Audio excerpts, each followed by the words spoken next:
Ahora listo. Pues, buenas tardes para todos. Realmente,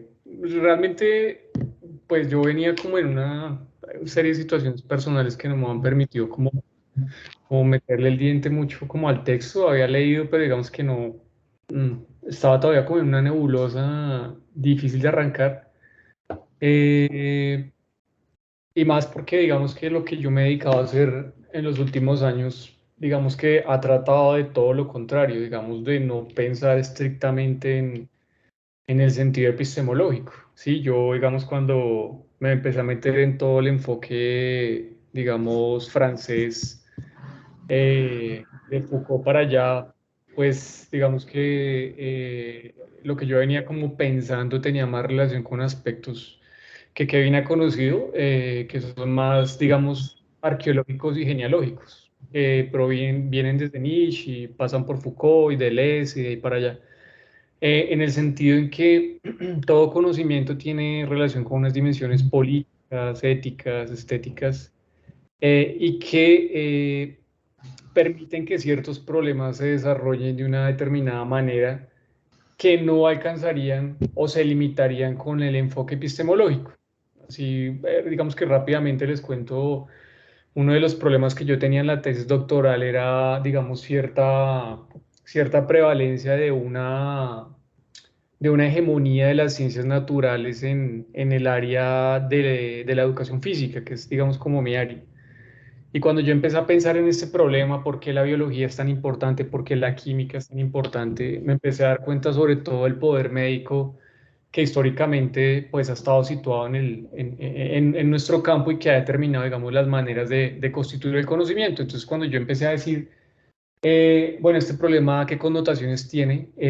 Yo decía y pensaba en un momento, ¿será que esto es netamente un problema de relación entre las ciencias? ¿Es un problema de cómo los científicos del campo estamos, digamos, pensando o hemos venido pensando los objetos concretos, el cuerpo, el movimiento, el deporte, el juego, etcétera, la recreación?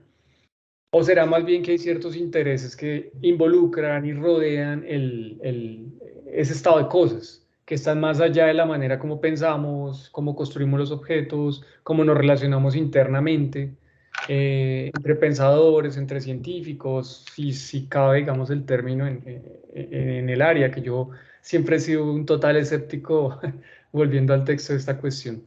Cuando yo asumo este texto, yo, después de un tránsito de 4 años en otro escenario que era más el arqueológico y el genealógico, eh, digamos que ahorita para mí fue no un choque, pero sí un aterrizaje muy bacano en el sentido de que yo constantemente digo en mi tesis, y es una tesis que ya he venido, digamos, escribiendo, reescribiendo después de la defensa y convirtiéndolo en libro, es que uno de mis argumentos siempre era, no, vamos a pensar arqueológicamente y genealógicamente el tema del poder en el campo y no temas epistemológicos que se agotan y no dan cuenta de. Pero leyendo este texto y estos capítulos, a veces uno siente un anclaje para no ser tan apresurado en ciertas afirmaciones, ¿sí?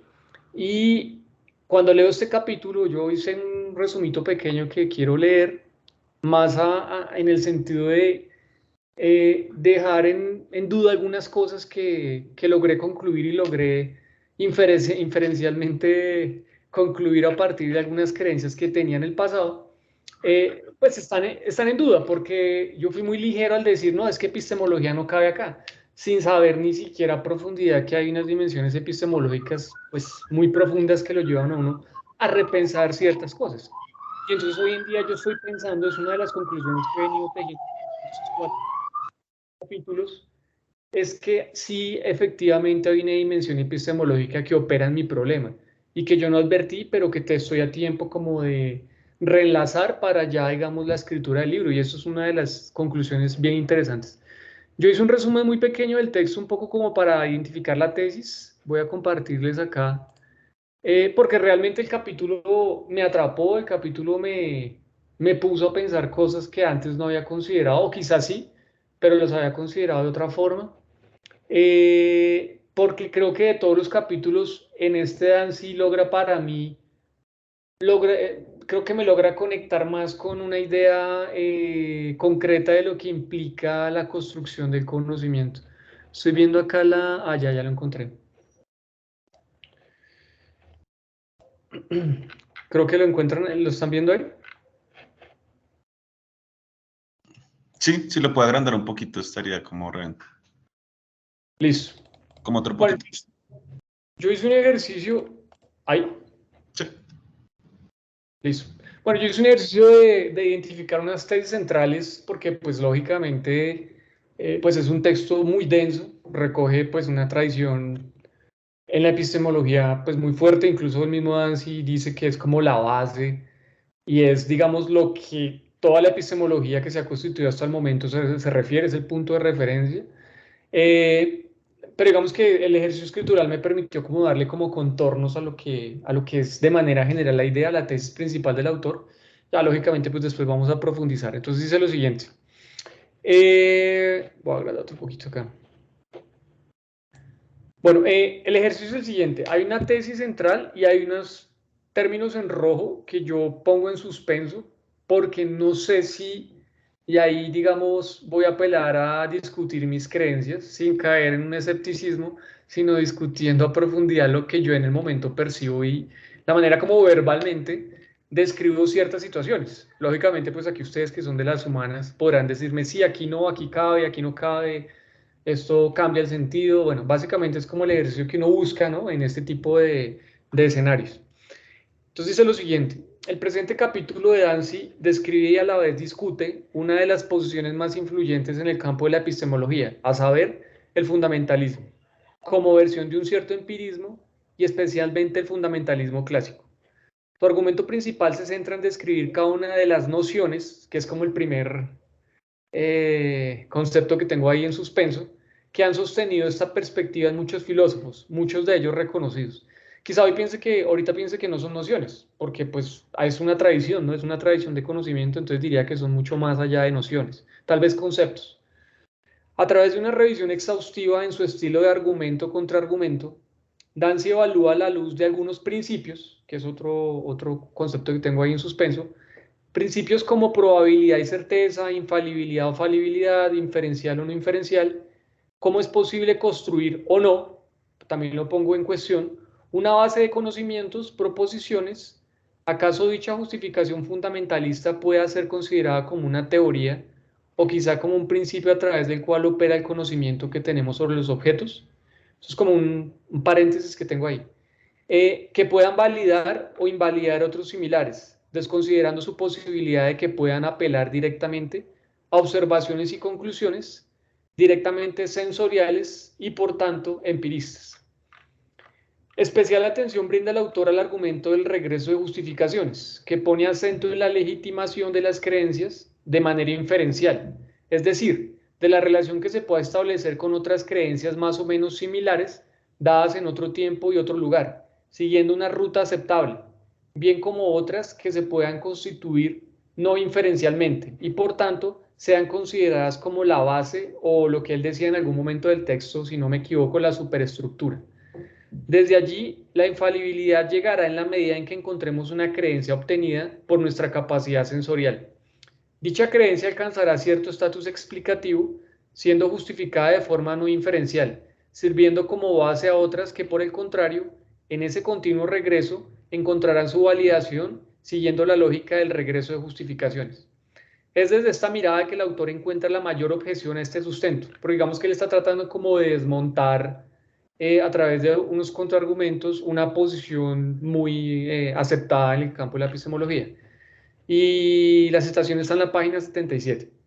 Pero la objeción principal al fundamentalismo clásico, porque él distingue entre clásico y contemporáneo, es la de que no existen creencias infalibles.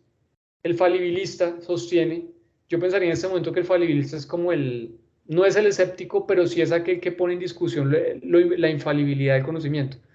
El falibilista sostiene, en mi opinión, correctamente que en ningún lugar estamos completamente a salvo de la posibilidad del error.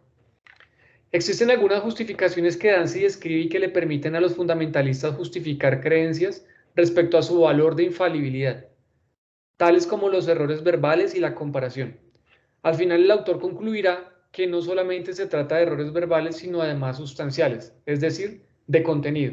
Y bueno, al final él toca también otros aspectos que digamos que los puse ahí también como los dejé reposar para ver qué, digamos que vamos a concluir, pero digamos que bueno, para terminar, digamos en este momento, y dejando obviamente la palabra para que ustedes también me den palo en el texto, es que estoy avanzando en eso, estoy avanzando en cómo poner en perspectiva lo que traía ya, digamos, de cúmulo de formación hasta el momento y ponerlo en tensión con estos elementos que me parecen súper claves a la hora de pensar objetos de investigación.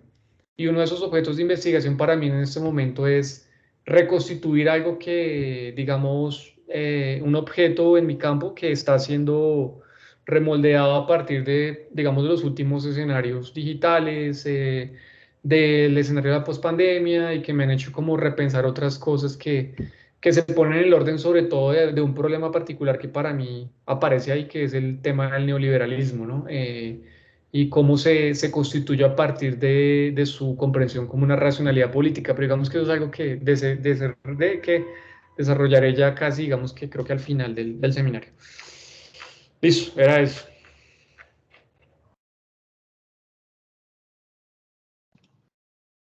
Gracias, Andrés. Pues a mí el texto me hizo pensar como varias cosas.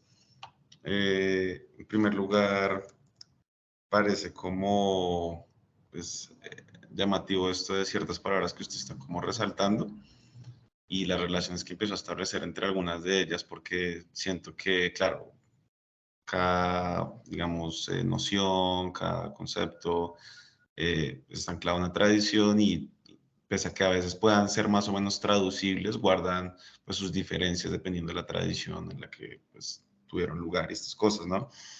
Y en particular me llama la atención cuando en algún momento por ahí coloca esta noción de legitimación eh, con relación a el saber o el conocimiento. Y claro, esto me pone a pensar cómo en paralelo la noción de legitimación con la noción de justificación, que es, digamos, la que trabaja Dancy en el texto, eh, a la luz un poco de la pregunta por qué es conocimiento, pero también ya es una perspectiva más bien de una sociología del conocimiento, o de esta tradición, por ejemplo, Foucaultiana de la relación saber-poder, pues qué es lo que hace que premisas sobre el mundo se legitimen también como verdad, ¿no? Como conocimiento. O sea, como que me da la sensación que a lo mejor esta noción de legitimación respecto a la justificación guarda alguna relación respecto a la validación de algo que se dice sobre el mundo, pero da la sensación de que la noción de legitimación tendría que ver más con asuntos políticos, con asuntos de poder, con asuntos culturales, con asuntos de lo que una comunidad científica y una sociedad considera que puede ser verdad en un contexto.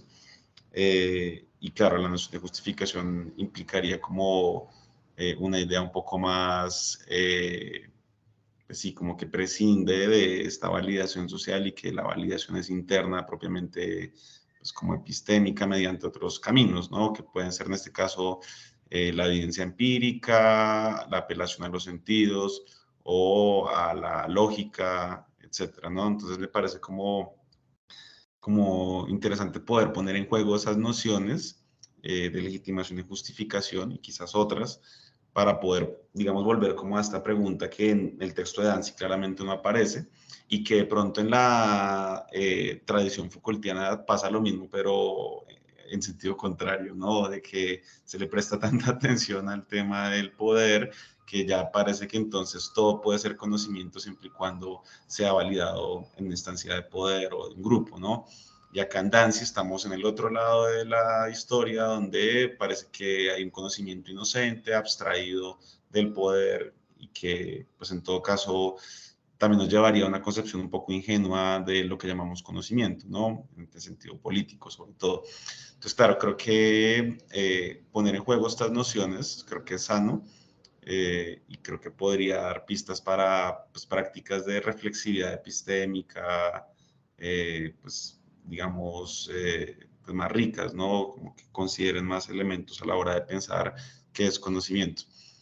Y también, ya específicamente sobre su pregunta concreta de su investigación doctoral, de la cual estoy enterado, Me llama la atención a la luz de esta pregunta por las creencias, como, sí, estos supuestos que están como detrás de esta cadena de regresión a la que ya no hay nada detrás, ¿no? Esos supuestos sobre los que nos basamos y los que arrancamos los campos de estudios. Y claro, yo creo que algo que está en juego, a lo mejor en su tesis, a la luz de esta pregunta, es esto de, pues bueno, ¿qué hará o de dónde saldrá esto o cómo vamos a, ¿verdad?, a justificarlo? Esto de que el conocimiento que se haga sobre el cuerpo y el deporte tiene que ser reductible a la biología, ¿no? Básicamente, ¿no? Como un reduccionismo biologicista, biomédico, y ese es como un punto de partida, ¿no? Del que arrancan, digamos, entiendo estas ciencias, y luego, pues claro, entiendo que empiezan a haber ya personas que lo cuestionan y dicen, bueno, pero es que el cuerpo y el deporte no es reductible a lo biológico, sino que puede entrar y tienen mucho que ver cosas seguramente sociales, culturales, y ahí aparece la antropología del deporte y mil cosas más. Pero entonces, claro, como que una pregunta que siento que es central y que habría que atacar o al menos, digamos, tener una posición frente a eso, si uno va a entrar en esta discusión que usted desarrolló en el doctorado y vamos pensando en el libro, es cuál sería como la base, un poco las justificaciones o de dónde echan mano estas posiciones que reducen las ciencias del deporte y el cuerpo a la biología, ¿no? Y a la perspectiva biomédica. Y poder más bien buscar de pronto pistas empíricas, lógicas, yo qué voy a saber, para tratar de mostrar que a lo mejor esa reducción del mundo del deporte y el cuerpo a la perspectiva biológica, pues no le hace justicia a lo que acontece realmente en ese mundo, ¿no? Creo que es como una agenda que está ahí como bastante interesante y que seguramente tendrá que volver a este doble momento, ¿no? De algunos argumentos intrínsecos, ¿no? De qué es lo humano, o sea, como siento yo que ahí lo que está en juego es también una suerte de compromiso ontológico que usted tendría que esgrimir de alguna manera, como una posición que diga a lo mejor la realidad relativa al cuerpo y al deporte y a la actividad física es de esta manera y no necesariamente de otra, o no es reductible a la biología. Y ya otro momento donde pues esto tenga que estar en relación con asuntos de poder, el neoliberalismo, las políticas de cultivo del cuerpo, bueno, todo lo que usted muestra con detalle en la tesis, ¿no? Entonces siento que hay como una beta que se podría esperar bastante llamativa. No sé si tienen más comentarios sobre el texto, Andrés. Sí, Andrés, ¿me escuchan ahí, perdón? Sí. Sí, sí, sí. Yo creo que como la inquietud y digamos esa sensibilidad que hay a través de siempre estar en sospecha de que una base de conocimiento está legitimada precisamente por unos poderes que quizás no son tan perceptibles, yo lo trato y digamos me dejó mucho la reacción tuya en virtud precisamente de esos caminos y esas trayectorias basadas en el fundacionalismo de llegar a esa base, a ese fundamento epistémico y que bien sea por la ruta de la regresión, perdón, de esa circularidad, o quizás también como lo ponía Ansi, de ese camino infinito, es de pronto, y aquí yo lo estoy asumiendo de una forma quizás también entre ingenua o sospechosa, que ahí es donde se pegan precisamente esos poderes detrás, porque como al final no llegan a esa base epistémica, a esa, digamos, lugar que de alguna forma yo también soy como que caigo en eso de la seguridad que a veces da ese empirismo, eso tan fehaciente del objeto de las ciencias naturales y que cuando no tiene esa base epistémica, digamos, al final de esa trazabilidad, pues en donde uno siempre sospecha, bueno, esto ya es de otro ámbito, de un ámbito más de tipo cultural, de un ámbito de tipo sociológico, en donde ahí ya tendría que hacer una pesquisa para realmente encontrar, digamos, esa sospecha de poder. Pero que es lo que me puso a mí a pensar, digamos, de toda la lectura, es que, claro, siempre tendemos como a sentirnos mucho más seguros, o en mi caso particularmente, a través de, digamos, de ese empirismo ingenuo. Yo peco mucho de eso, porque cuando yo lo veo, leo algo y sé que tiene, digamos, una validez desde el punto de vista matemático, físico o desde la misma experiencia, como que yo le cedo un poco esa confianza, mientras que lo que no tiene eso, yo siempre digo como, bueno, aquí yo voy a operar no como ingenio, voy a decir sí es válido, pero a veces me queda precisamente esa desconfianza. Y es precisamente lo que me lleva a pensar de la lectura de eso, cómo, o sea, si tenemos que llegar finalmente a esa base epistémica, si tenemos que llegar a ese punto final de esa línea finita, de esas premisas, de esas creencias inferenciales, y siempre buscar como principio, como ese estatuto casi que de verdad o realidad, esos fundamentos epistémicos. Ahí es de donde, digamos, yo tengo también, digamos, como esas mismas inquietudes y que a veces como que me llevan para un lado y para el otro, de sospechar de ese absoluto casi que positivista y que ahí no se puede gestionar, pero también del otro lado a veces me quedo sin argumentos para poder, digamos, como entrar en este ejercicio epistemológico de los términos que tú pones, porque a mí a veces me cuesta decir teoría, me cuesta decir principio, porque digo, no, estoy aquí como pecando también de absoluto, entonces a mí también me genera mucho desde las ciencias humanas, desde el arte principalmente, hablar de esos absolutos, pero al mismo tiempo no me queda, digamos, esa solidez, esa base o esa estructura, y por eso cuando, como lo decía Jorge Andrés, cuando uno lee este capítulo, como que encuentra algo de lo cual pegarse. Pero Kevin también lo dice, pues también tiende uno ahí a ese empirismo ingenuo, a pecar un poco de que ya con esto encontré pues el santo grial, cuando realmente creo que la epistemología contemporánea tiene pues otras vertientes.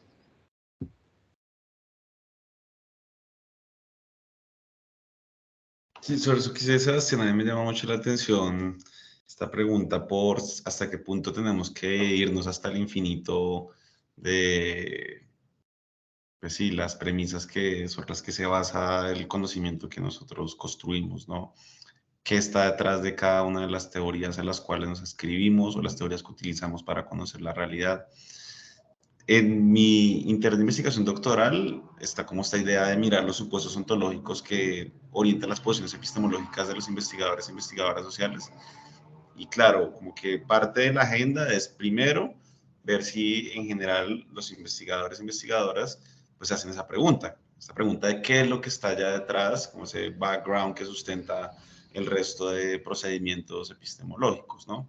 Como en la realidad, si es plural, si no, si la podemos conocer, etcétera. Eh, y claro, como que explorando un poco, pues sí, con colegas y haciendo preguntas sobre esto, mi hipótesis hasta ahora un poco es que parece que pues es como una pregunta que nos hacemos mucho en ciencias sociales, ¿no? O sea, partimos un poco sobre todo del método, es una pregunta central, y llegamos hasta las preguntas epistemológicas, pero las preguntas ontológicas pues, no están prácticamente, ¿no? O sea, lo que incluso la literatura de formación e investigación expresa eso, ¿no? Los manuales y todo eso se centra ya como en los momentos más técnicos y no en estos momentos de hacernos estas preguntas de, bueno, ¿cuáles son los supuestos sobre la realidad y las posibilidades de conocerla que están detrás de todos estos procedimientos que vienen después? Entonces, sí, yo creo que esa es una pregunta como importante. O sea, yo tendría como, ahorita tengo la sospecha de que no hacerse esta pregunta en cualquier proceso de conocimiento es un problema. O sea, porque nos puede conducir a hacer un montón de procedimientos que reproducen a lo mejor supuestos con los que ni siquiera nos podríamos comprometer, porque ni siquiera los hemos evaluado, ¿no? Yo creería que, por eso la idea de compromiso ontológico me gusta, como de, a lo mejor si esto no tiene una respuesta definitiva, porque lo que estamos disputando no son supuestos, de todos modos está la posibilidad de que podemos comprometernos con una posición, ¿no? Y que eso garantice como cierta coherencia al menos con los procedimientos epistemológicos, metodológicos que luego llevaremos a cabo en nuestras investigaciones. Pero bueno, yo me puse a hablar como de lo que escribí, voy a leer mi parrafito si les parece.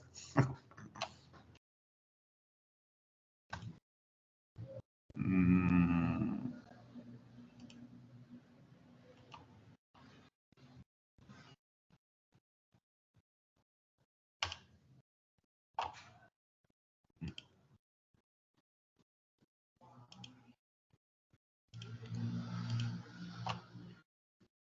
Ahí ya se ve.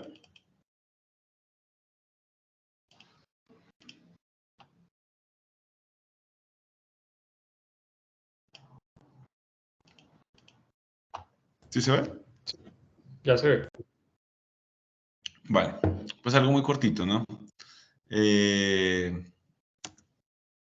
Los supuestos ontológicos son creencias sobre la realidad que orientan las posiciones epistemológicas de los investigadores. ¿Es posible justificar un supuesto ontológico o, al ser el punto de partida para otras creencias o condiciones, justificarse por sí mismo?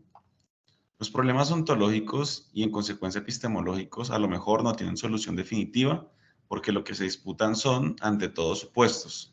La práctica permanente, eterna, de una suerte de reflexividad ontoepistémica quizás pueda conducir a justificaciones que brinden pistas para asumir compromisos ontológicos y conocer la realidad de una u otra manera. Sí, es como una intuición a lo propósito de esta pregunta, ¿no?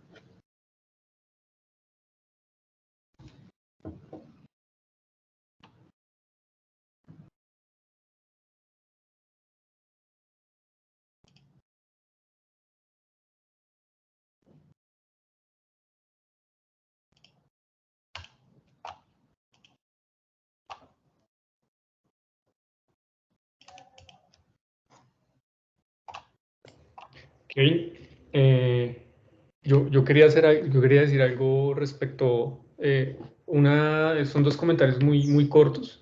Uno es en reacción a lo que dijo Sebastián hace poco y otro es en relación a esta pregunta que usted hace que me hace pensar en un ejercicio que estoy haciendo ahorita que le contaba que era el tema de la evaluación de las propuestas doctorales.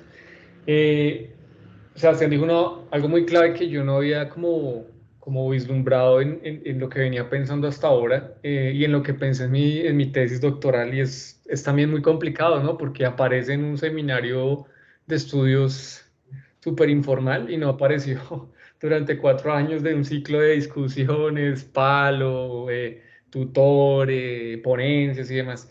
Y es que yo nunca consideré, y usted lo comentó claramente, obviamente es otra pregunta que está ahí y es hasta qué punto el desconocimiento de esas cuestiones epistemológicas que son arbitrarias, es un desconocimiento arbitrario en el sentido de las regresiones que Kevin, digamos, desglosaba en términos de lo que sucede en mi campo, es un instrumento político, ¿sí? Es un instrumento del cual se valen múltiples actores para validar verdades que ya son establecidas y por tanto legitimadas en el campo, pero que también son justificadas a nivel epistemológico, como un poco como haciendo ese paralelo entre los dos campos que claramente definió Kevin. Entonces, quizá esto yo lo miré más como un asunto de no, a ellos no les interesan nada estas vainas epistemológicas, es armemos un cúmulo de planteamientos que rijan ese campo, pero nada que tenga que ver con la manera como se piensa el campo en sí, desde el punto de vista del conocimiento. Y por tanto es un instrumento claramente implementado y que está ahí de manera incógnita, que nadie lo percibe, pero que opera. ¿Dónde opera y cómo opera? Es algo que tendría yo que pensar en la escritura que estoy haciendo ahorita del libro. Y bueno, respecto a esta pregunta, esto es otro comentario ya específicamente sobre lo que plantea Kevin. Yo no sé, Kevin, hasta qué punto. Yo le contaba, bueno, no lo había mencionado acá en el grupo, a mí me llegó una invitación para hacer una evaluación de una convocatoria del MINTIC para financiar doctorados a mujeres en condición de vulnerabilidad social. Entonces son mujeres de regiones apartadas que están haciendo sus doctorados en distintas universidades y estas mujeres tienen que contemplar algunas condiciones. Una, que sean mujeres víctimas del conflicto y dos, que digamos que tengan esa connotación de mujeres. Eso es y el puntaje máximo se lo llevan estas personas con estas condiciones. No necesariamente quiere decir que sean condiciones exclusivas, o sea, que excluyan a otros participantes.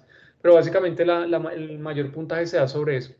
Leyendo esas propuestas me tocó evaluar 5 de regiones Chocó y otras de la costa atlántica, sobre todo, y me encontré como con dos posturas que quizás se puedan relacionar con ese tema.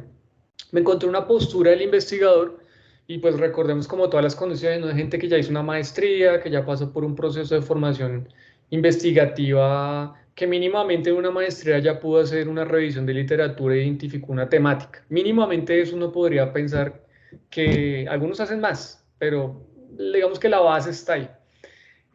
Y hay un grupo de personas, en este caso mujeres, que hacen una muy buena, digamos, revisión de literatura, que es un ejercicio clave en el proceso investigativo para determinar qué se ha construido en el campo y ver si lo que van a plantear en el doctorado se constituye como una innovación, pero encontré que estas personas carecen en su formación de este tipo de reflexiones, porque básicamente se dedican a describir todo un campo de conocimiento que ha sido instituido hasta el momento, pero se les dificulta mucho dar el paso para plantearse un interrogante concreto y válido, entre comillas, de su propia realidad profesional o su propia realidad práctica, es decir, donde van a situar sus intenciones y van a construir su objeto de estudio que se supone que va a ser una innovación en ese campo particular.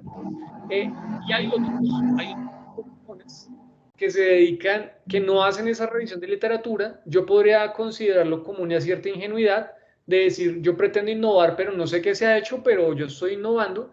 Pero son personas que tienen un sentido más perspicaz y más esa reflexividad que mencionaba Kevin, porque hacen preguntas más profundas. O sea, como que no se contaminan por el medio y se dedican más bien a pensar en términos de lo inductivo, ¿sí? Que Dancy creo que lo menciona en el texto, como esa relación, o no sé si lo leí en otro lado, deductivo-inductivo, como que a partir de esas cuestiones que aparecen van construyendo y van generando preguntas. Caso contrario, estas personas que tienen ese estatuto de conocimiento, pero se les dificulta aterrizarlo en la realidad. Y es una problemática que puede ser planteada en términos de la formación de investigadores en el país, ¿sí? Es como eso, quería darlo como ahí en reacción a lo que usted escribió, Kevin. Bueno, Andrés, sí, justamente yo creo que una de las cosas que a mí me llama la atención de estas preguntas tiene que ver con la enseñanza de la investigación.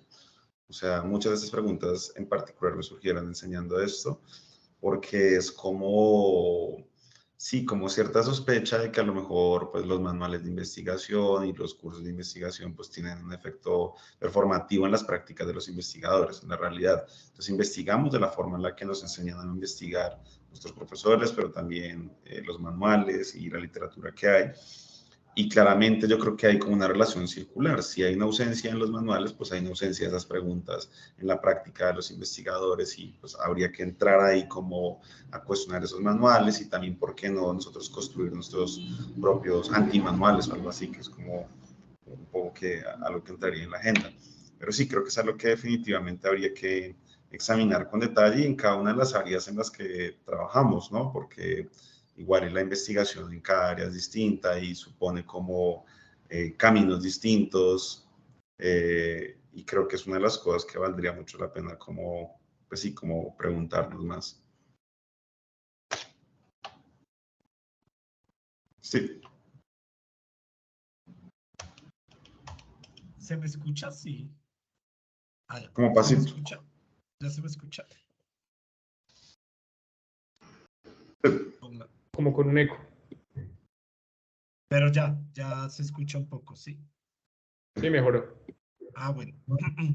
Con respecto a lo que dice Kevin, me parece muy fundamental la reflexión que hace, porque pues si nos atenemos al texto de Dancy, él habla de creencias que se justifican a sí mismas, que son no inferenciales, y que a justificarse a sí mismas justifican a otras, ¿no? Y eso es lo que llama el fundamentalismo clásico. Y pues dice que estas últimas creencias que están como en la base, que no están en la superestructura, porque además manejan la metáfora del edificio, que me parece bastante interesante, o una metáfora espacial, arquitectónica para referirse al conocimiento. Dice que están justificadas por lo que él llama los datos sensoriales, ¿no? Que no indaga mucho sobre qué significan los datos sensoriales y que sería importante también discutir qué es la experiencia, qué es tener un dato sensorial, etc. Eso es Dancy. Dancy está tratando allí, pero a mí me gusta que Kevin lleva el problema de la justificación a los supuestos ontológicos, que es más difícil aún. ¿Por qué? Porque al menos en la literatura clásica sobre supuestos ontológicos, pues como son supuestos, son puntos de partida y no se justifican, se mantienen anónimos. Es como la versión dominante, ¿no? Y en todas las ciencias pasa. Por ejemplo, el físico tiene una idea del espacio, del tiempo, tiene una idea de la realidad y a partir de ahí se construye, ¿no? Y lo mismo pasa con el científico social, ¿no? Tiene una idea de la sociedad que de pronto no indaga mucho y a partir de ahí construye. Se supone que los grandes teóricos, se supone que los grandes teóricos o teóricas son las que ya empiezan como a remover esas bases, ¿no? Como que las antiguas teorías o métodos estaban basados en esta idea, pero esta idea de realidad conllevan estas inconsistencias. Entonces eso se genera un campo, ahí se genera otro campo nuevo, que es el de la metaontología, que yo le diría a Kevin que pues si está interesado en el problema de la justificación de los supuestos ontológicos, que es un problema que a mí también me interesa. Hay toda una área que se llama metaontología, o sea, que la ontología por sí misma no se puede preguntar eso, entonces se tiene que crear otra área que se pregunte lo que es ciego para la ontología, ¿no? Ojalá la metaontología no requiera otra ontología y así al infinito, ¿no? Porque, porque si no, ahí quedamos con el problema, ¿no? Pero bueno, a lo que voy y ya redondeando es que Danzig no va tan lejos como Kevin, o sea, siento que Danzig se queda, hay teorías que justifican el conocimiento, está el fundamentalismo, la está explorando más adelante y ojalá podamos avanzar. Va a hablar de otra que ojalá la podamos discutir aquí, que es el coherentismo, pero esa viene mucho después, que sí me gustaría que de pronto la pudiéramos examinar. Pero Kevin lleva ese problema lo de los supuestos ontológicos, que me parece al menos que yo estoy en el campo de la filosofía, pues una novedad en el sentido de que la teoría clásica era, pues son supuestos, se parte de ahí, no se cuestionan.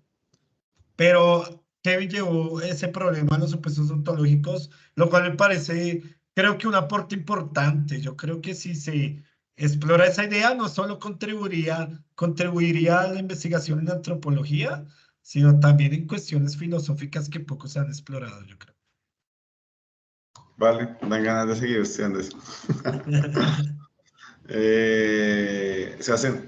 Con las reacciones hacia lo de Kevin, y creo que lo que anota Steve sobre los datos sensoriales, porque pues, está anotado en las últimas tesis que propone Danzig sobre la parte de datos, que no lo profundiza más, y a mí me quedó también una inquietud muy grande, y nuevamente con lo de Kevin, claro, la pregunta sobre los supuestos ontológicos, pero yo también abro como la inquietud que me surge en este momento, como bueno, ¿y cómo acceder? Porque una vez yo establezco ese supuesto ontológico, ¿cómo accedo yo como investigador a esos supuestos ontológicos? Es decir, ¿cuáles son esos inputs que me van a llegar a mí a través de una percepción, a través de una experimentación física, a través de una indagación de datos precisamente que se han cosechado a lo largo, digamos, de la historia, del estado del arte, del estado de la cuestión?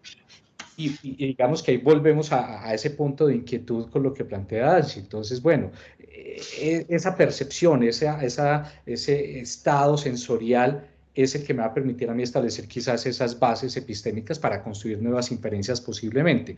Pero es donde finalmente está puesta la sospecha. Cómo esos datos sensoriales, ese input que me está llegando a mí, pues es verificable de alguna forma. Creo que Steve iba a responderle a una. No, que esa pregunta también está muy buena. Bueno, yo tengo varias o sea, un filósofo muy clásico, moderno, te diría, y eso es muy criticable, se requiere de una intuición especial, ¿no? Que se entrena con el ver filosófico y que las otras disciplinas no tienen, y por eso el ver filosófico es privilegiado contra otros veres, pero pues esa postura es muy criticable por donde se mire, ¿no? Primero, pues porque el filósofo se está ahí adscribiendo una posición de saber, no sé si saber poder en términos Foucaultianos, pero mejor dicho, se cree el oráculo, ¿no? Y además carga con una tradición histórica donde en la Grecia antigua los filósofos eran, pues, los aristócratas que no eran esclavos y que tenían el ocio y por eso tenían tiempo para pensar. Entonces esa posición es muy cuestionable, pero está en la literatura. Hay gente que va a decir, es que los insights ontológicos, filosóficos se obtienen por un ver esencial que solo puede acceder el filósofo. Pero dado que yo creo que aquí no, no escribiríamos esa tesis tan fácil, yo tampoco la escribo. Yo creo que la hipótesis está en las prácticas investigativas. No, no sé, Kevin, de pronto Kevin podría contar cómo llegó a estos insights, pero yo lo que he conocido y hablando con colegas y demás, en la investigación misma, uno se encuentra con problemas difíciles. Kevin, por ejemplo, yo hablaba con él se encontró con un problema dificilísimo y es, ¿a quién le creo? ¿A mi observador o a las fuerzas ocultas sociales? Pero al parecer las dos existen. Por un lado yo veo un neoliberalismo, pero por el otro lado también está el relato de la persona que cree esto y tiene esas convicciones. Ahí cómo compatibilizo y fue un problema que se le presentó pues en la investigación misma, en la realidad misma. Bueno, no sé si la realidad misma suene tan fuerte, pero se le presentó en el campo social mismo, ¿no? Entonces, bueno, no sé si Kevin tenga ahí algo para complementar. Sí, pues yo tengo como la sospecha de que a lo mejor plantear una posición sobre la realidad como definitiva, que es como un poco a lo que juegan quienes hacen ontología, es como, pues claro, seguramente nos da pistas y está basado en varias cosas, pero creo yo que tiene como una dificultad y es que a lo mejor pues tiene como la pretensión de ser como la forma definitiva de descripción de la realidad y esas formas de presentación y las formas de acceder a ella. Y creo yo, estoy pensando más bien recientemente que a lo mejor un camino quizás más provisional, pero más de entrenamiento, que puede dar quizás mejores pistas sobre cómo es esa realidad, sería más bien un camino similar al que sugería Bachelard de practicar vigilancia epistemológica, en el sentido de que no es como una reflexión abstracta sobre cómo es el conocimiento, que es más o menos lo que vemos con Dancy, sino una reflexión situada a partir de la reflexión sobre la forma en la que se llevan a cabo las prácticas científicas propiamente dichas. Entonces, es como el investigador se pone a pensar todo el tiempo en qué es lo que está pasando en el proceso de investigación. Y es una práctica, ¿no? Algo que se ejercita todo el tiempo y que tiene efectos en la misma investigación. Claro, yo creo que Bachelard no llega a preguntarse sobre la estructura de la realidad dentro de la vigilancia epistemológica. Él parte ya como de ciertos supuestos de cómo se debe conocer la realidad y la invitación que él nos hace es más bien al momento epistemológico, a la reflexión por cómo estoy conociendo esa realidad que ya sé que está ahí en todo caso. Entonces, claro, como que lo que yo estaba pensando recientemente y que escribí en este parrafito es como tratando de pensar esto en términos de no una propuesta general ontológica, sino más bien proponer una suerte de reflexividad ontoepistémica, es decir, como atender un poco esta invitación de Bachelard de hacer esto como una práctica, y una práctica que no hace solamente una persona en el escritorio reflexionando, sino que pueden hacerlo muchas personas en escritorios, pero también en contextos de investigación, donde hay vínculo directo con la realidad, ¿no? Con las realidades que se están estudiando, en la biología, en las ciencias sociales, en las artes. Y claro, al pensar esto como una práctica permanente de reflexividad ontoepistémica en el sentido de que son inseparables, o sea, si me pongo a pensar cómo estoy conociendo la realidad, pues seguramente tendré pistas de cómo es la realidad, que es un poco esto de las teorías causales, ¿no? Como a lo mejor los hallazgos investigativos me dan pistas sobre cómo es la realidad también, pero tengo que tener siempre presente que a esos hallazgos llegué porque estaba partiendo de unos supuestos sobre la realidad, ¿no? Y yo creo que esa pregunta doble ejercitada todo el tiempo sobre las prácticas investigativas propiamente dichas podrían ofrecernos a lo mejor como visiones pues múltiples sobre la realidad y a lo mejor con varias de esas reflexiones podríamos nutrir estas reflexiones así más generales sobre, pues sí, arriesgar una ontología, ¿no? Y al final también esta idea que estuve por ahí revisando algunos autores como de compromiso ontológico me gusta, porque es como que no hay una idea, como que presupone una idea de que a lo mejor no necesariamente es la única posibilidad de entender lo real de una manera y no de otra, sino que a lo mejor yo me comprometo con esta idea de realidad porque es a la que me ha llevado mi acercamiento empírico y otras fuentes de justificación a los que acude el investigador. Y con base en ese compromiso, pues tendría como un poco cierto el camino, ¿no? Es el punto de partida, pero un punto de partida que en todo caso siento yo que debería ser siempre consciente, ¿no?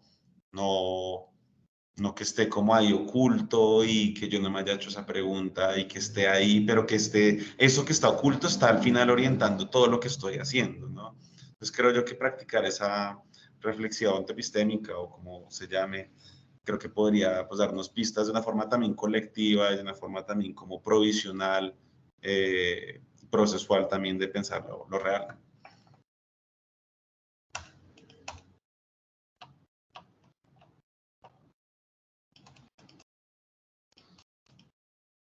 Bien, pues voy a dejar de compartir. No sé si Sebastián nos quiere compartir su reacción o... Sí. Sí.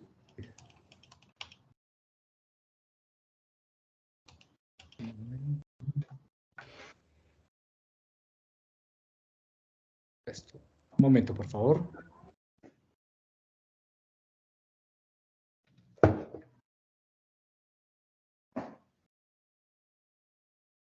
¿Me confirman si ahí lo están viendo? Sí, si lo puedo agrandar un poquitico estaría como re... ¿Es mejor? Sí, ya sé. Listo.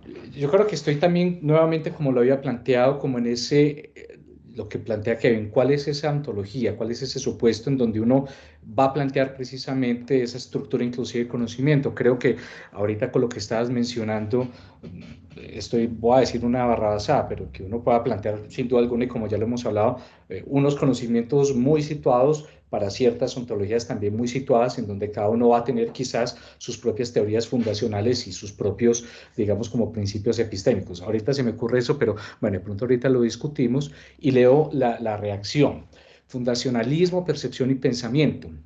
Resulta atractiva la teoría del fundacionalismo, que basa nuestro conocimiento en una superestructura de creencias inferenciales o condicionales que, a su vez, se derivan linealmente de otras hasta llegar, de manera finita, a unas creencias básicas, infalibles o no inferenciales que constituyen los cimientos o fundamentos epistemológicos, que era un poco también lo que hacía Jorge Andrés, como de hacer ese gran resumen, y lo mismo que hacía Steve del fundacionalismo desde Danzig.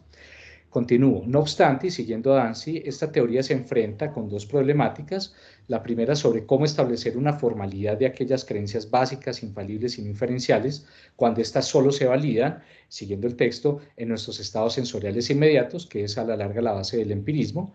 Y la segunda problemática, derivada de la primera, al no encontrar de manera lineal y finita esas creencias básicas, presentando distintas variantes en trayectorias circulares, como lo es el argumento de la regresión, o infinitas que eluden ese grial de la base epistemológica.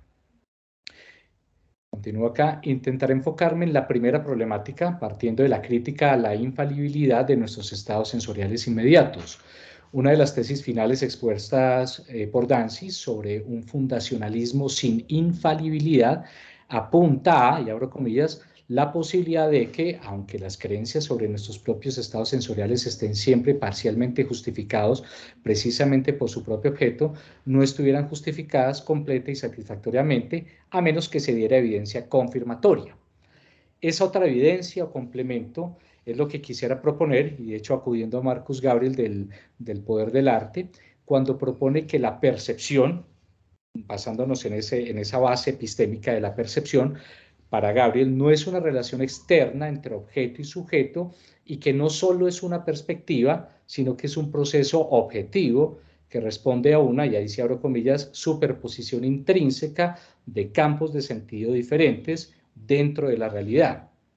Puede ser tentador, con lo anterior, superar la idea de que nuestros estados sensoriales son solo una perspectiva parcial de la realidad, ya que aunque en efecto no podemos percibir la totalidad de la realidad o realidades, en búsqueda de esos fundamentos epistémicos, según Gabriel, sí podemos pensar, diferente a percibir, pensar las realidades a través de otros campos no fisiológicos, sino en los lenguajes de la matemática, de la física cuántica, de la electromagnética, del psicoanálisis, de las neurociencias, entre muchos otros.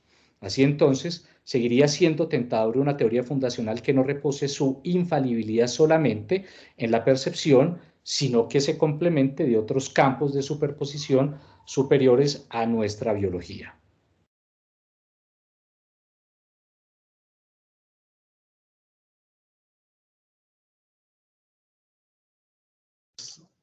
Me llama mucho la atención como este énfasis que hace en esta charla con Marcus Gabriel, como de sí, buscar otras fuentes de justificación que nos lleven necesariamente a la observación o a los sentidos, que claro, es un problema. Y justamente siento que esto se conecta con reacciones que ha hecho previamente. El giro ontológico en ciencias sociales yo creo que no es gratuito que arranque, especialmente en antropología y especialmente en gente que estaba haciendo etnografía en contextos donde hay cosas que se estudian que claramente no son perceptibles a partir de la observación de los sentidos. Es decir, la brujería, las transformaciones de cuerpo, son cosas, los espíritus, la agencia de las plantas, son cosas que claramente con el método de la observación empírica y la reducción materialista, pues no se va a ver, no vamos a llegar a ese camino. Y a lo mejor esta gente ya tiene una sospecha de que hay otras cosas y que lo que existe, y ahí es un supuesto sobre la realidad, a lo mejor no es reductible a lo que podemos aprender mediante los sentidos. Entonces siento que sí, que a lo mejor esos otros caminos que muestra también Gabriel, como el psicoanálisis, por ejemplo, pues muestran que hay a lo mejor registros de lo que existe que no son reductibles al materialismo, a la observación empírico-analítica, y que a lo mejor lo que tendríamos que hacer, un poco la agenda epistemológica en ese sentido, sería un poco empezar a enumerar un poco los diferentes caminos que podríamos tener para buscar justificaciones a las premisas que tenemos sobre la realidad, ¿no? Y que no necesariamente sean reductibles a los sentidos. Yo creo que esa es una agenda que vale mucho la pena arrancar, sobre todo pensando en términos de las investigaciones concretas que se llevan a cabo en las universidades e institutos de investigación, porque yo creo que estamos en un contexto donde pues, esto no se cuestiona y se parte de la idea de que pues, hay unos instrumentos de investigación y esos instrumentos tienen que ver casi siempre con asuntos empíricos, ¿no? Entonces, claro, creo yo que vale mucho la pena como avanzar en como una agenda futura en ese sentido. Sí.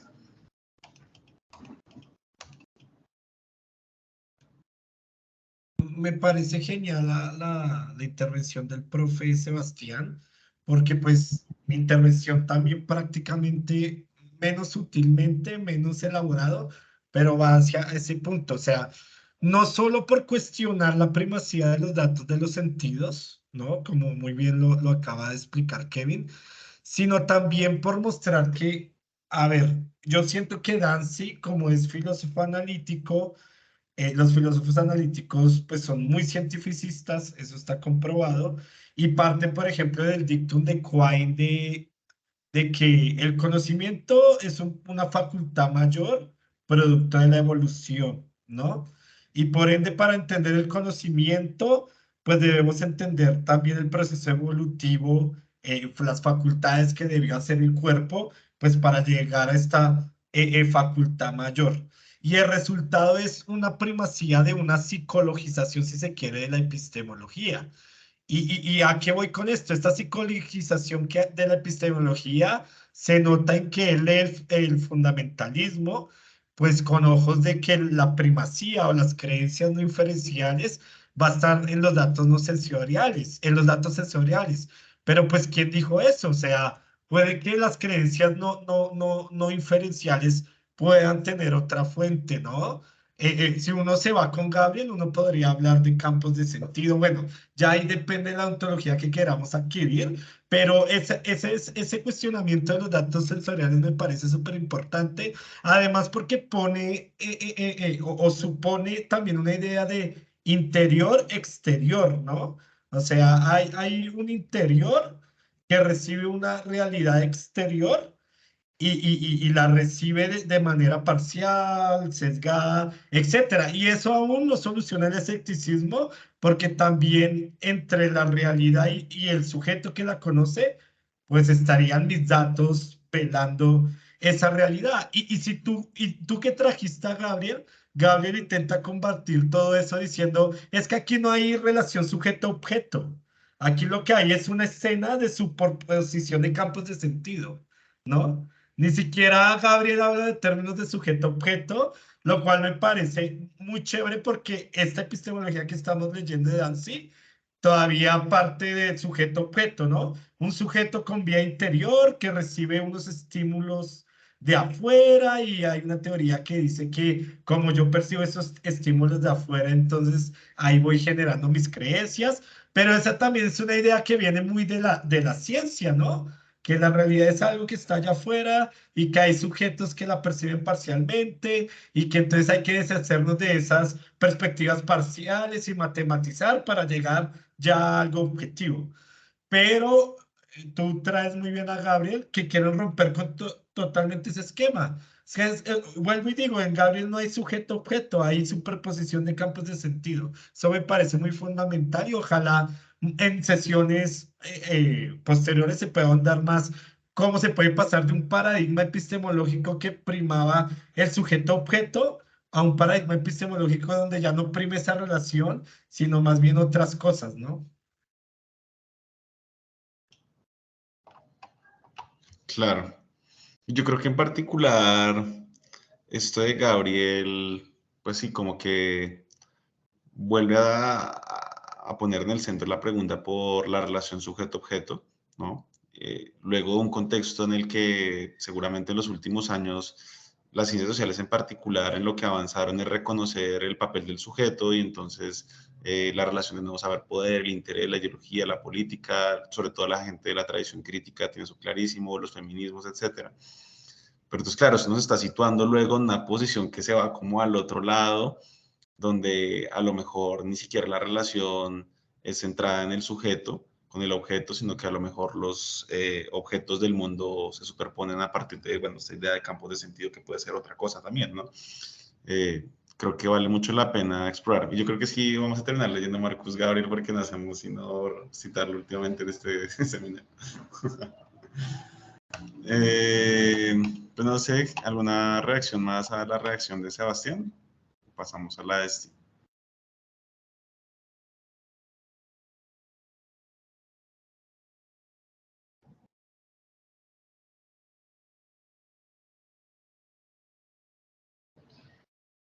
Pues si quiere pasamos rápido a la mía y como dije, o sea, no es nada nuevo, básicamente ya está dicho todo, pero pues venga, le echo la leidita rápido.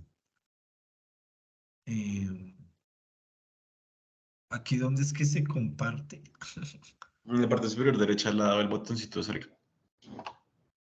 Ah, ya compartir, es que todavía no me acostumbro a esto.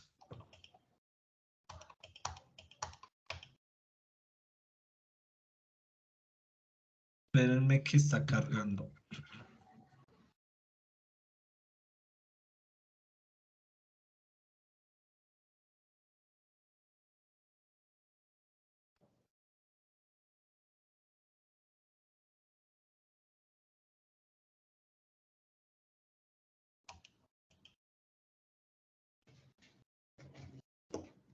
Me dice si se ve. Está como cargando. Ah, bueno. Sí, sí, ya está. Sí, lo Voy a puedo agrandar. empezar a leer. Voy a empezar a leer. Lo puedo agrandar un Yo, poquito, estaría bien. dime, ¿qué, Kevin? Si lo puedo agrandar un poquito, estaría como bien. Así está bien. Así se ve bien. Sí, eso sí, sí, sí, ya está. Listo. Yo titulé lo mío, ¿qué pueden ser las creencias no inferenciales? Precisamente me hice la misma pregunta de que más o menos hizo el profesor. Fue que, bueno, si el fundamentalismo dice que a la base están esas creencias no inferenciales que son la de los datos de los sentidos ¿Por qué darle primacía a esas y no a otras? ¿Qué requiere darle el peso a esas y no a otras? Entonces, me hice también ese tipo de preguntas, ¿no? Entonces, si el conocimiento se puede definir como una creencia justificada condicionalmente, entonces la pregunta que emerge es ¿cómo se justifica una creencia? Dancy nos presenta la teoría clásica que denomina el fundamentalismo. No es la única, hay más, y más adelante yo dije que está el coherentismo y lo hace en el capítulo como 8, 9, no sé.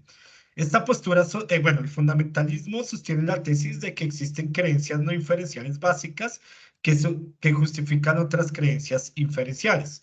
Estas creencias no inferenciales son propuestas para evitar un regreso al infinito que ponga en duda la justificación.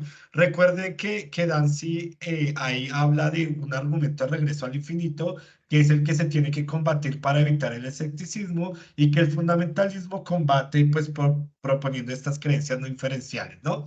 Daci cree que el mayor problema del fundamentalismo clásico, como lo hemos visto, es proponer unas creencias no inferenciables infalibles. Daci cree que se puede proponer una teoría de la justificación que no sea fundamentalista al demostrar que el argumento de regreso de justificaciones es falaz. Recordemos que, por ejemplo, yo, antes de pasar al siguiente párrafo, yo afirmo, yo creo que hoy va a llover, ¿no? ¿Por qué cree eso? No, porque lo leí en el pronóstico del clima. ¿Por qué más cree eso? No, porque mi abuelita, que es chamana, ella me dijo que también iba a llover. ¿Y por qué más cree eso? No, porque creo que veo las nubes negras, veo las nubes oscuras y creo que cuando las nubes están oscuras van a llover. Diría, el fundamentalista diría que de todas las razones que di para justificar mi creencia de que va a llover, la que más peso tiene es la de las nubes negras, porque es la que se me aparece a los datos de los sentidos, es la que yo experimenté y no estoy derivando de otra creencia, ¿no? ¿Y por qué hace eso? Porque si yo me baso en creencias como, por ejemplo, es que mi abuelita es chamana y adivina que va a llover, Dancy me diría que el fundamentalista me podría preguntar, pero usted cómo sabe que su abuelita sabe. Y así sucesivamente, y así pues se puede llevar todo al infinito. Entonces se supone que haber visto las nubes negras detiene la cadena y por lo tanto ya estoy dando una justificación. Ahora, dice Dancy, el fundamentalista cree eso. Puede existir el caso donde yo pueda demostrar que el argumento de regreso de justificaciones es falaz. Y si demuestro que es falaz, entonces puedo objetar el fundamentalismo. Recuerde que Dancy dice que también va a rechazar el fundamentalismo, ¿no? Pese a que es la más intuitiva. Y yo ahí también quedé con la duda, ¿no? Sigo leyendo frente al fundamentalismo epistemológico y como lo recalca Dancy, se puede decir que tiene una imagen muy intuitiva de la justificación proveniente del empirismo, a saber que una creencia está justificada por su conexión con la experiencia. Aquí se comprende experiencia por datos sensoriales o datos reflexivos que son directos. Se puede decir que Descartes es pionero de esta teoría, aunque bueno, vemos que Dancy nombra a Lewis, pero en filosofía Descartes es pionero, y pues que también tiene continuidad en algunas vertientes de la fenomenología.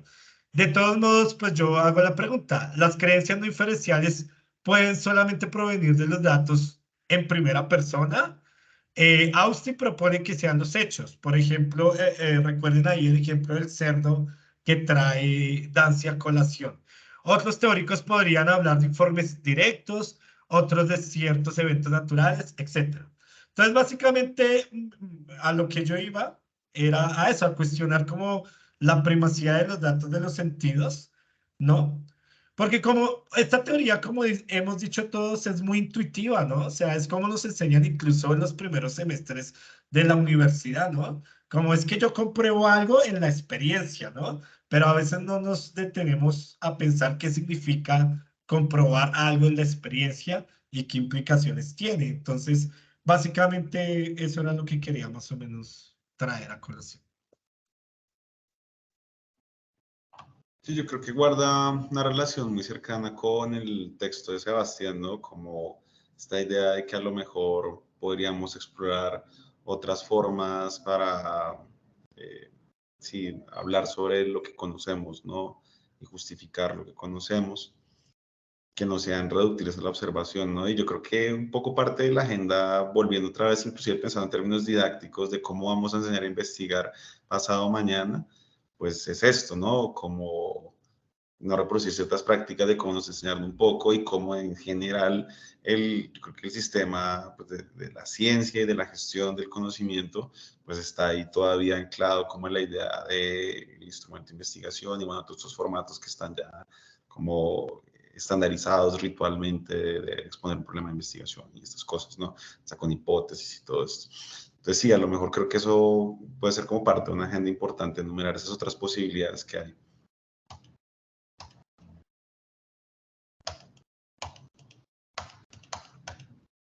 Sí, yo, pues digamos, también para ir recapitulando estas últimas, sí es como la cuestión de cómo establecer pues, seguir estableciendo ese término de los fundamentos epistémicos como la base que tenemos que perseguir, que era un poco lo que mencionaba Jorge Andrés. Es una terminología que se ha instaurado de alguna forma como algo a perseguir en todo proceso investigativo. De alguna forma yo cuando estoy en cualquier disciplina debo llegar de alguna forma a escudriñar esas bases epistémicas, esas supuestas creencias infalibles o no inferenciales. Pero el punto es cómo sustento esas creencias. Si es solamente pues, desde los estados sensoriales, pues aquí ya estamos muy claros que no se puede reducir únicamente a eso. Ahora, la pregunta que a mí sí me surge es, bueno, ¿y a qué más le podemos dar? A los datos, precisamente como lo mencionaba Stig acá, claramente, esos datos históricos, lo que está en la recordación, lo que está en la historia. ¿Qué otros instrumentos también uno puede, digamos, tener para ello? Los instrumentos dados, obviamente, por la misma cuerpo epistémico en las ciencias sociales, en las ciencias naturales, en las artes y demás. No sé, estoy aquí como tentado a decir que Sí. todo finalmente puede estar para armar un gran campo y unos como pequeños fundamentos epistémicos sobre unas vertientes muy disciplinares que al final redunden en algo, pero pues no sería pues yo quien para decir eso, pero podría ser. Sí. Ahora, los datos historiares tienen una fuerza y ¿por qué lo digo? Porque Descartes llega y dice, con el argumento del sueño, llega y dice, pues es que nadie me puede recordemos el primer capítulo cuando hablaba de si somos cerebros en una cubeta, ¿no? Es que nadie me puede garantizar que esto sea una ilusión bien establecida. ¿Cómo yo le demuestro a alguien que esto no es una ilusión, que de pronto estoy soñando? Y de verdad que nos ha pasado que a veces tenemos sueños donde no podemos distinguir entre la realidad y el sueño. Entonces Descartes llegó y dijo, la única certeza que yo tengo es que yo soy el que estoy haciendo eso, incluso el que duda.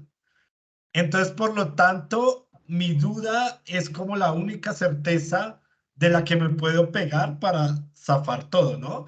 Y pues ahí se funda pues la subjetividad, bueno, ya venía desde antes, desde el medioevo, pero ahí ya se funda el monstruo de la subjetividad que empieza con la epistemología moderna, ¿no? Incluso Descartes es muy chévere porque dice, yo dudo del mundo, pero ¿quién está dudando del mundo? Yo. Y el yo que duda no se puede poner en duda a sí mismo. Por lo tanto, la única certeza que tengo es que soy yo dudando. El problema de eso es que obviamente eso iba de lado con la economía de mercado naciente, de un individualismo liberal, ¿no? De justificar la individualidad, etcétera, ¿no? Pero Descartes llegó y dijo, pues es que el yo es la única certeza que tengo, que yo soy. Incluso ustedes piensen, cuando a usted le duele algo, el dolor a usted se le aparece sin mediaciones, usted lo siente y ya. Entonces, claro, eso le pareció muy atractivo a muchos filósofos para decir, esa evidencia directa es la que puede justificar muchas cosas, ¿no? Por ejemplo, si tú, Sebastián, me dices que me duele la cabeza, yo no te puedo decir, ¿y por qué? Demuéstramelo. No, pues te creo porque me estás diciendo, lo estoy sintiendo, ¿no?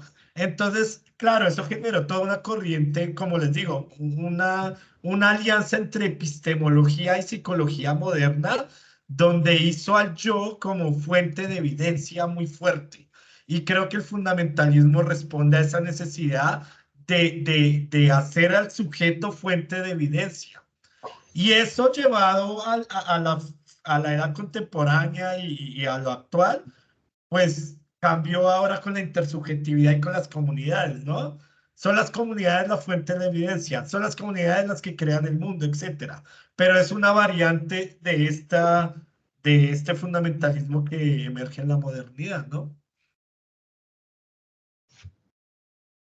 Sí, a mí eso que mencionan me hace pensar como, bueno, esta relación de cierta circularidad en la que uno resultaría pensando en que, claro, cuando se llevan a cabo, sí, digamos, revoluciones científicas o formas de conocer distintas a las que se venían llevando a cabo, a lo mejor la misma práctica científica puede conducir a poner en crisis los supuestos ontológicos que orientaban el paradigma anterior, ¿no? O el paradigma dominante o la teoría dominante en el caso de la revolución científica que sea considerada.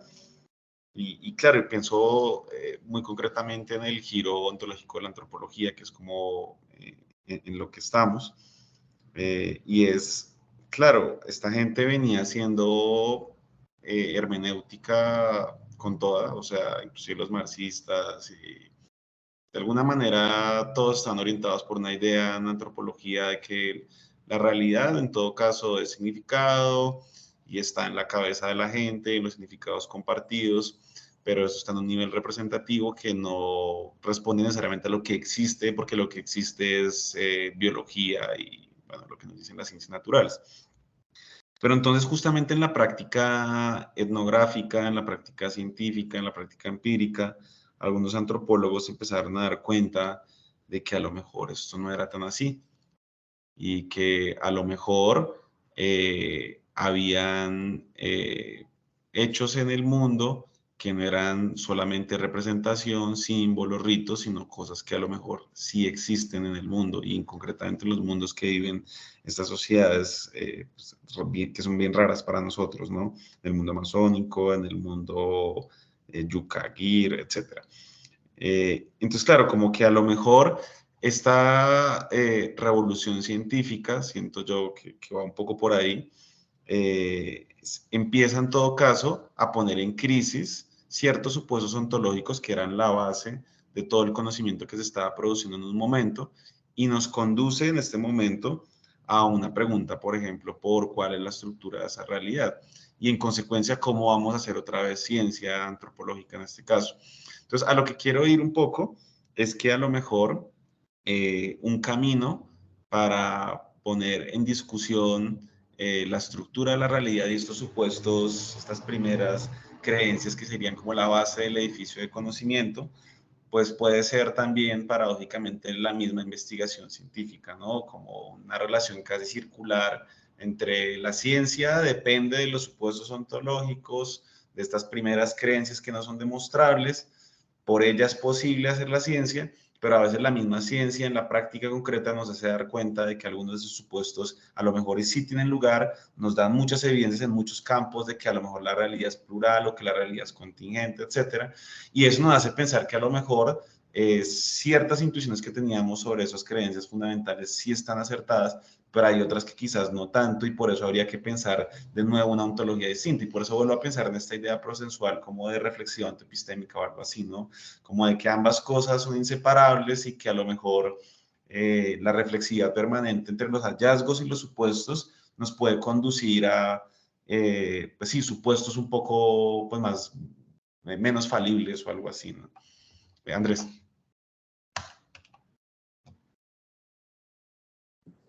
No, bueno, digamos que parte de una conclusión que me llevó como interrogante apunta mucho lo que estaba mencionando Sebastián en términos de, digamos, qué instrumentos pensar a partir de todas estas, digamos, bases, ¿no? Que estamos como reflexionando. Yo creería que, y estoy de acuerdo con Kevin, incluso yo vengo también pensando en mi campo como qué revoluciones, qué cambios, digamos, nos están asistiendo hoy en día para pensar específicamente, digamos, el campo del deporte que con Kevin pues lo tenemos que enfrentar como día a día, ¿no? Y uno ya ve, ¿no? Distintas posiciones que han venido como ingresando, antropológicas, filosóficas, sociológicas, que están como planteando otros horizontes. Y a la par de esos cambios, me parece que un instrumento particular, y hablándolo en términos más pragmáticos, ya de la práctica científica del investigador, es el tema que a mí me parece más problemático en la formación de investigadores, es el tema de la formulación del problema, ¿sí? La famosa formulación y definición, porque yo creo que es allí donde uno como investigador puede poner en tensión lo que uno cree, lo que uno espera de la realidad, la manera como uno concibe aquello que está pasando. Lógicamente hay muchos obstáculos que aparecen, ¿no? Como la imposibilidad de pensar adecuadamente algo. ¿Sí? Y pensarlo adecuadamente en términos de profundidad, en términos de método, en términos de rigor, en términos de sensibilidad, porque yo creería que los datos sensoriales ahí son claves, pero lógicamente también hay otros elementos ahí en juego, aprender a leer, ¿no? Aprender a leer la realidad. ¿Y por qué digo que el problema? Porque pues una vez uno ya logra como poner eso en consideración, ya después, digamos, la elección del método, la elección de una posible teoría para ser profundizada, o etcétera, el camino a seguir, ya pues, digamos, puede verse un poco más el papel del que está acompañándolo a uno, sea el orientador, el tutor o el grupo de estudio o lo que sea. Pero me parece que es en el problema, en la formulación donde deberían aparecer ese instrumento que quizá no dejara como ese manual, que ya sabemos que los manuales fracasan precisamente porque caminante no hay camino, se hace camino al andar, me decía mucho mi tutor de la tesis, sino que hayan unas preguntas disparadoras que me enseñen a mí a poner en tensión esas consideraciones frente a lo que yo creo que es y a lo que podría ser. Entonces, ahí me parece que estaría la clave y me llevaría como pensarlo en términos didácticos y metodológicos para la que nos va a tocar de aquí a futuro. Me llama bastante la atención esta preocupación de Andrés por las preguntas de investigación, ¿no? Sobre todo en este ejercicio también, pues, laboral, de orientar las preguntas de los estudiantes, ¿no? Y los colegas y estas cosas, ¿no? Porque, claro, yo siento que lo hegemónico en nuestros medios es como que, pues, carecemos de preguntas auténticas muchas veces, ¿no? O sea, preguntas cuya respuesta realmente desconozcamos, porque la mayoría van orientadas por supuestos, por hipótesis clarísimas. La mayoría de preguntas a menudo se presentan como tesis veladas, ¿no?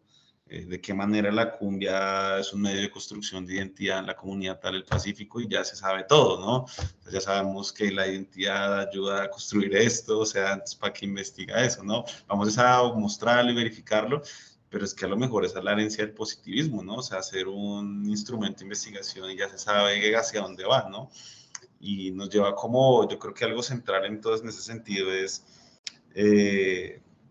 pues claro, cómo podríamos, igual y pensando en una pedagogía de la investigación de nuevo, llevar a las personas a hacerse, pues, preguntas que realmente pongan en crisis sus supuestos sobre la misma relación cumbia-identidad en algún lado, por ejemplo, ¿no? Y no más bien como esta idea de la hipótesis, como que la idea de la hipótesis siento yo que tiene de suyo como la castración de las preguntas auténticas, ¿no? Como la posibilidad de abrirse al mundo y ver como otros caminos, y no es como, pues ya, y también la idea de método creo que es subsidiaria de esa idea, ¿no? Como de, pues es que esta es la intuición y este es el camino para demostrarlo o ver si no tanto, ¿no? Entonces sí, como que al final todo esto me lleva como a pensar que a lo mejor lo que necesitamos es unas prácticas de pedagogía de la investigación que conduzcan a una investigación un poco más anarquista o algo así. No sé.